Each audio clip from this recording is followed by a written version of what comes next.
Kalau kau ingin dia jatuh cinta, gunakan ini. Tapi hati-hati, jangan pakai lebih dari 7 hari.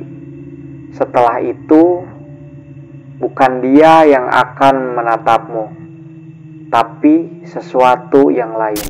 Assalamualaikum warahmatullahi wabarakatuh. Selamat datang di channel 1N02 bersama saya, Wan.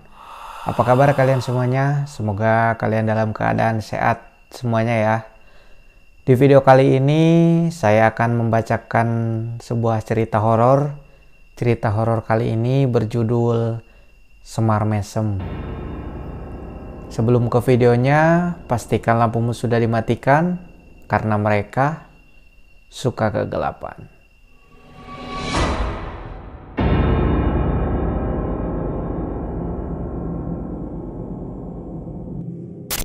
Tanah Jawa menyimpan banyak warisan leluhur, mulai dari budaya, seni, hingga ilmu gaib. Salah satu yang paling dikenal adalah Semar Mesem, mantra pemikat hati yang konon bisa membuat siapa saja tunduk, jatuh cinta, bahkan tergila-gila. Tapi di balik senyum Semar tersimpan kutukan yang bisa menghancurkan jiwa. Cerita ini berasal dari sebuah desa kecil di lereng Gunung Merapi sekitar tahun 1998. Disampaikan oleh seorang laki-laki bernama Santo yang saat itu masih berusia 20 tahun. Santo bukanlah siapa-siapa. Ia hanyalah penjual angkringan keliling yang biasa mangkal di dekat terminal. Namun, ia jatuh hati pada seorang wanita cantik bernama Ratih, putri dari pemilik toko emas paling kaya di pasar kota. Tentu saja cintanya bertepuk sebelah tangan. Ratih bahkan tidak pernah menoleh, dan seperti kebanyakan kisah cinta tragis, Santo mulai mencari jalan pintas. Suatu malam, di pasar yang sudah tutup, Santo bertemu seorang lelaki tua yang menjual barang-barang aneh di atas tikar lusuh.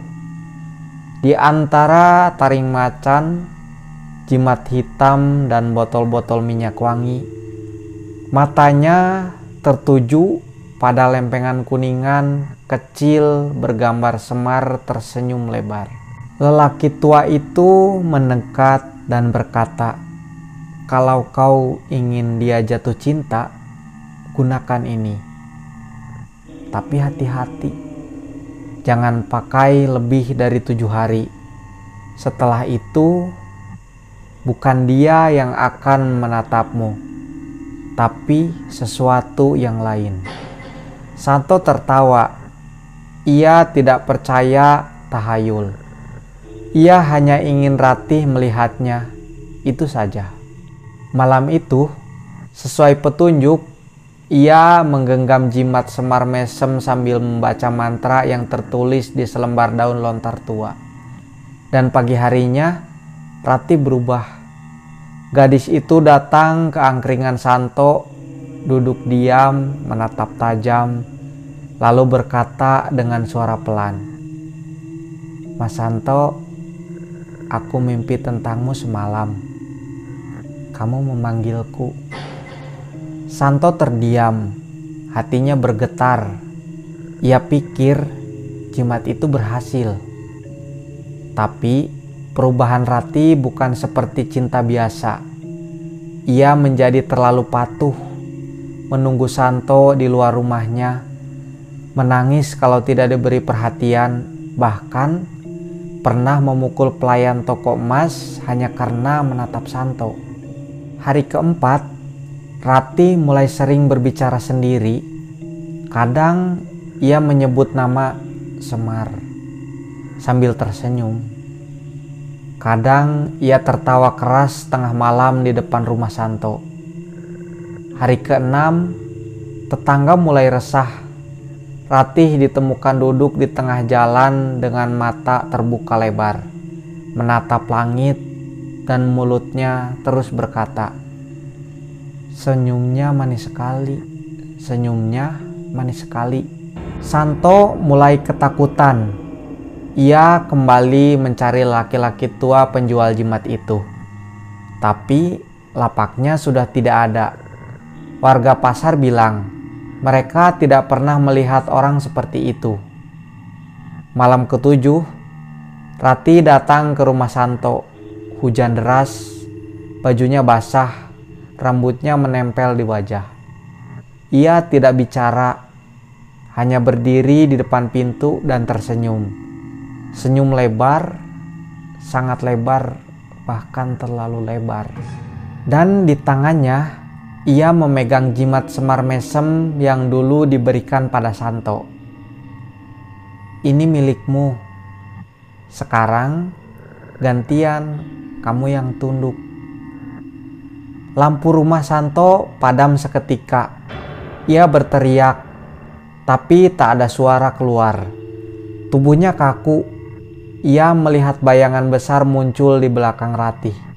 Sosok semar raksasa bermata merah dengan senyum yang membelah pipi sampai ke telinga. Keesokan paginya, Santo ditemukan pingsan di dalam rumahnya. Tangannya memegang jimat yang sudah patah dua. Matanya kosong. Ia tidak pernah bisa bicara lagi. Ratih, ia menghilang. Keluarganya mencari kemana-mana, tapi tidak ada yang tahu kemana dia perginya. Beberapa warga bilang mereka sempat melihat sosok perempuan berjalan ke arah hutan sambil tertawa sendirian. Dan yang paling menyeramkan, beberapa malam setelah kejadian itu, warga mendengar suara tawa dan mantra semar mesem dibisikkan dari bawah jendela rumah Santo. Seperti seseorang yang belum pergi atau memang belum puas. Cerita ini menceritakan bahwa tidak semua keinginan harus dipaksakan ya. Terutama dalam hal cinta. Ilmu semar mesem yang awalnya terlihat seperti solusi untuk cinta yang bertepuk sebelah tangan, justru membuka pintu menuju bencana. Jadi jika mungkin kalian mengalami hal seperti Santo, jangan sesekali mengambil jalan pintas, contohnya pakai ilmu-ilmu semar mesem atau apapun itu, kayak pelet-pelet semacamnya gitulah. Karena yang kita tahu sendiri kan ya, dari seseorang yang tadinya nggak suka sama kita berubah jadi suka. Nah, kan kita harusnya bingung apa yang membuat suka itu. Apa yang membuat suka pada kita. Berarti kan ada sesuatu yang mungkin masuk mungkin ke si lawan jenisnya gitu loh.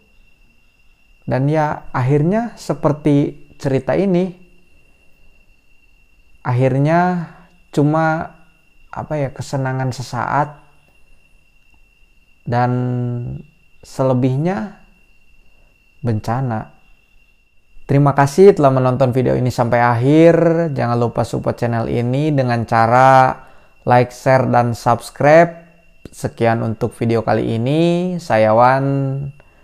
Sampai jumpa di video selanjutnya.